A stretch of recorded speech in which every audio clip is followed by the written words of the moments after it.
Unaangalia Al-Mubajjal TV Tanzania, chemchemu ya elimu. معاشر الأحبة، أوصيكم وأوصي نفسي بتقوى الله، فإن تقوى الله سبب دخول الجنة، كما قال تعالى: إن المتقين في جنات ونهر في مقعد صدق عند مليك مقتدر. Ndugu zangu katika imani, hotuba yetu itazungumzia maudhui inayosema rakaizu al-khilafa, misingi ya uongozi au misingi ya utawala. Kwa kuwa muda umekuwa ni mchache, tutapunguza. Misingi ni mitatu. La kwanza ni al-ubudiyya, la pili ni al-ilm, na la tatu ni al-akhlaq. Tunaposema al-ubudiyya, al-ubudiyya ni kule kujitambua kwamba wewe ni mja wa Mwenyezi Mungu, kujitambua kwamba wewe upo hapa kwa kutii amri za Allah Subhanahu wa Ta'ala. Kwa hiyo unapokuwa ni kiongozi, basi wajibu wako wewe kujitambua hivyo kwamba huna maamuzi ni ya Allah Subhanahu wa Ta'ala. Ukilitambua hilo, basi itakuwa wewe ni kiongozi bora. Na tunaposema ni kiongozi, ni katika kila eneo, iwe ni ngazi ya familia, anaye pia ni kiongozi katika familia, iwe mume iwe mke, kwa nafasi yako. Basi kwanza ujitambue kwamba wewe ni mja wa Allah Subhanahu wa Ta'ala, na hayo yote unayofanya yatarejea kwa Allah kwa ajili ya kuuliziwa. Kwa hiyo inatakiwa ujitambue ili utengeneze CV zako na majibu yako mbele Allah Subhanahu wa Ta'ala. Ndio maana wale ambao walioweza kutawala huko zamani walijitambua hili. Kiangalia kwa mfano kwa haraka Nabii Suleiman, ambaye aliweza kutawala dunia kuanzia mashariki mpaka magharibi, kusini mpaka kaskazini. Alipata nafasi hiyo ya kutawala, lakini ilipofikia mahali kutaka kutukuzwa kiasi kikubwa, basi alirejea kwa Allah Subhanahu wa Ta'ala, kama kisa maarufu kinachojulikana alipofika katika jangwa lenye wadudu chungu na jeshi lake. Ikawa mmoja wa wadudu chungu akawaambia wenzake, ingieni kwenye majumba yenu, asije Suleiman akakupondepondeni, na hali ya kweye hajui uwepo wenu katika eneo hili. Allah Subhanahu wa Ta'ala tuzungumzia kisa hiki, anasema mpaka alipofika katika wadi an-naml, qalat namlatun ya ayuha an-namlu udkhulu masakinakum la yahtimannakum Suleiman wa junuduhu wa hum la yash'urun. Enyi wadudu chungu, ingieni kwenye majumba yenu, kwenye makazi yenu, asije Suleiman akakupondeni na hali yako ya juu. Suleiman ni mtu mkubwa, hawezi kujua kuna mnyonge hapa. Suleiman, Allah anasema, fatabasama dhahikan min qawliha, akacheka na akatabasam, akasema, rabbi auzi'ni an ashkura ni'mataka allati an'amta alayya wa ala walidayya wa an amala salihan tarda wadkhilni birahmatika fi ibadika as-salihin. Mola wangu, niwezeshe mimi niweze kushukuru neema zako, nisiwe mwenye kuzikufuru. Niwezeshe mwenye kushukuru neema zako ambazo umenineemesha mimi na umeneemesha mzazi wangu, na uniwezeshe kufanya matendo mema yanayokuridhisha wewe, na unifanye mimi miongoni mwa watu wema. Ina maana yeye alijitambua. Allah alitaka kumpa mtihani ule, atatakabari au atakuwa wa hali ya kawaida. Ndio hivi tunaona kwamba mfano mzuri, ukiacha huyu ni mtume, mfano mzuri wa kiongozi ambaye hakuwa miongoni mwa mitume, Sayyidina Abu Bakr alipotangazwa kuwa khalifa, hutuba yake ya kwanza ikatoa mwenendo wa utawala wake atakavyofanya. Akasema, ayuha nas inni qad wallitu alaykum wa lastu bi khairikum fa in ra'aytumuni ala haqqin fa'inuni wa in ra'aytumuni ala batilin fasaddiduni ati'uni ma ata'tu Allah fikum fa in 'asaytuhu fala ta'ata li alaykum ala inna aqwakum 'indi ad-da'if hatta akhudha al-haqqa la wa ad'afakum 'indi al-qawi hatta akhudha al-haqqa min. Aqulu qawli hadha astaghfirullah al-'azim li wa lakum. Kwa hiyo anaelezea kwamba katika utawala wangu huu, jamani, mimi nimewekwa kuwa kiongozi, nimeweza kutawalishwa, ulitu alaikum walastu bi khairikum, na mimi si mbora kuliko nyinyi. Pamoja na kuwa kauli za wanachuoni wote wamekubaliana afdalul khalqi ba'da an-nabii sallallahu alayhi wasallam Abu Bakr, katika umati Muhammad sallallahu alayhi wasallam. Lakini sasa mimi jamani, si mbora kuliko nyinyi. Mkiniona niko sawa, basi nisaidieni. Mkiniona mimi nimekosea, ninyoosheni. Msiniache nikatumia udikteta kuonyesha kwamba anajitambua kwamba yeye ni mja wa Mwenyezi Mungu na yale ni majukumu amepewa na atakwenda ulizwa nayo. Sera yangu ambaye atakuwa na nguvu kwangu ni yule mnyonge, ili nimchukulie haki yake, na yule ambaye ni mnyonge kabisa ni yule ambaye nyinyi mnamuona mna nguvu, ili nichukue haki kwake nirudishe kwa yule muhusika. Hii kuonyesha walijitambua hawa. Kuna watu ambao kujitambua kama kina Firaun, kama kina Bukhtanasar, waliofikia wakajisahau wakadai hata uungu. Ndugu zangu katika imani, kwa hiyo hili ni la kwanza katika taratibu au kanuni za uongozi katika ngazi zote, iwe ni ngazi ya familia, iwe ngazi ya taasisi, iwe ngazi ya msikiti. Vitu vyote hivi lazima mtu ajitambue kwamba yupo kwa ajili ya Mwenyezi Mungu, na hili atakwenda ulizwa nalo. أقول قولي هذا استغفر الله العظيم لي ولكم فاستغفروه إنه الغفور الرحيم وهو البر الكريم.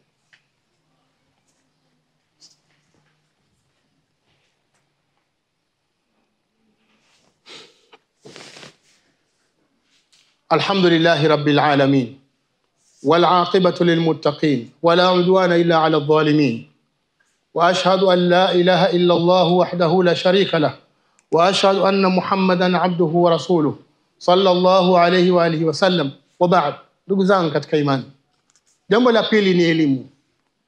Elimu ni moja katika vitu vinavyohitajika kwa kiongozi. Ndio maana elimu imepewa umuhimu mkubwa sana ndani ya Uislamu. Naona kwamba vitu vya mwanzo kabisa ambavyo Allah subhanahu wa ta'ala kaanza kumfundisha mtume wake ni kumhimiza katika masuala ya elimu. Tarehe inatuambia kwamba Mtume sallallahu alaihi wasallam alipokuwa katika Jabal Hira, alipokuwa ametokewa na malaika mtukufu Jibril, akamwambia iqra. Ndiyo kitu cha kwanza ambacho Mtume sallallahu alaihi wasallam anakipokea kutoka kwa Mola wake ni swala la kumfanya ajifunze elimu.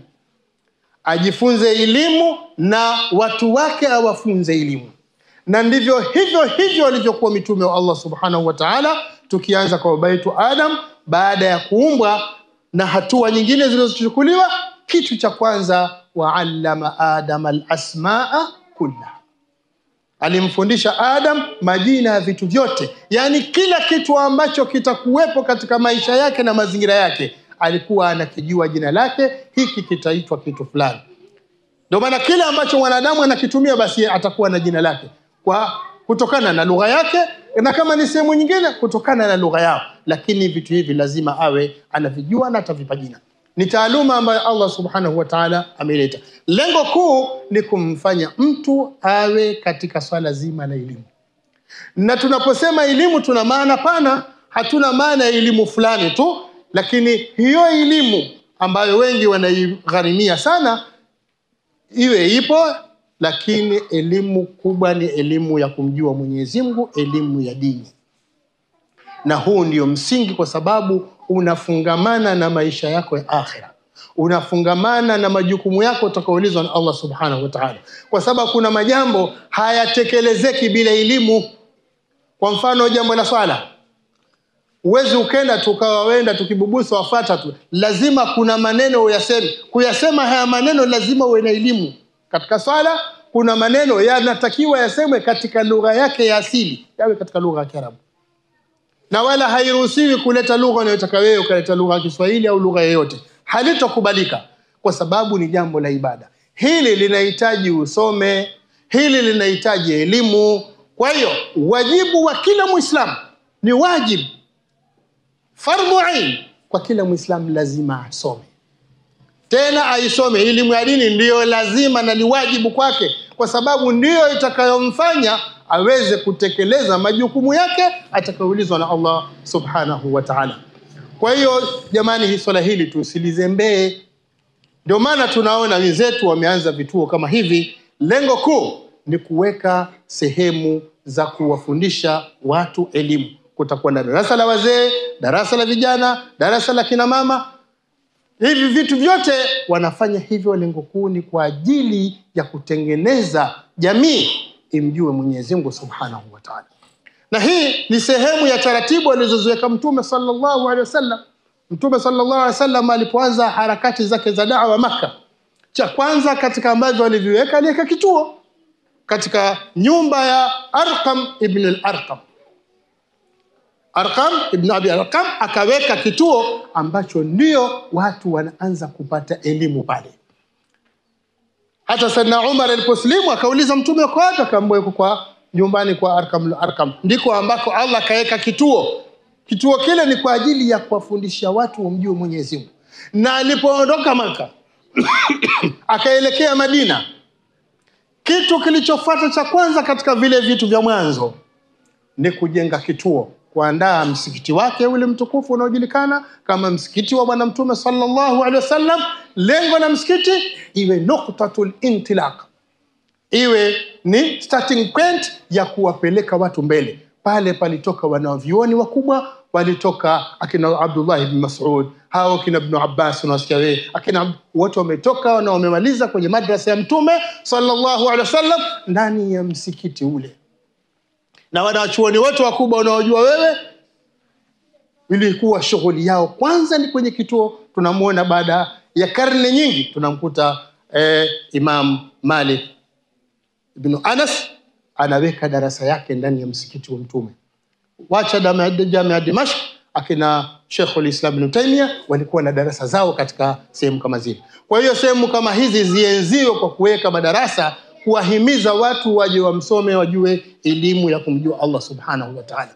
Tusihimize watoto tu nguvu zetu zote tukazipeleka kwenye English medium kama ambavyo tumevutwa sana kwenye English medium. Akili zetu zimeelekea kule, nguvu zote tumepeleka kule. Na wenzetu pamoja na kwa kweli ni swala elimu tunajitumua sasa hivi tukiamua kwamba tuliachwa nyuma huko, lakini kuachwa nyuma kule wenzetu wamechukua na njia nyingine ya kutuacha nyuma sasa kwenye dini. Nguvu tumeelekeza huko. Kwa hiyo kuanzia saa 11 ni mwanafunzi aenda shule, atakwenda shule mpaka saa 4 usiku. Ina maana hana muda hapa. Akimaliza hapa mbona kuna tuition, sijui kuna masomo ya nini, sijui kuna, yote ni kukufanya mtoto asipate fursa ya kwenda kusoma. Na serikali yenyeingililia swala hilo, unadili wewe na wale ambao washajipanga.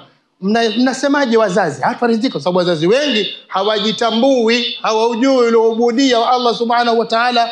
Kwa hiyo wenyewe wanakubali kwa hiari yao. Sawa, tumekubali mtoto mpaka saa 4 usiku. Kwa someshwa nini kikubwa mno? Wewe mwalimu unayesomesha alikuwa mwisho saa 8. Na sasa hivi umekuwa mwalimu. Ina maana watoto sasa vichwa vimekuwa vya samaki, havielewi kabisa. Mpaka ifike kuanzia saa asubuhi mpaka usiku mtoto asoma. Kuna malengo ya msingi ya kuwafanya sasa, si mwataka kusoma, asomeni. Wasukuma huko, mnasahau dini ya Allah Subhanahu wa Ta'ala. Na ndiyo hali tuliokuwa nayo. Kwa hiyo sasa hivi tumeandaliwa hivyo.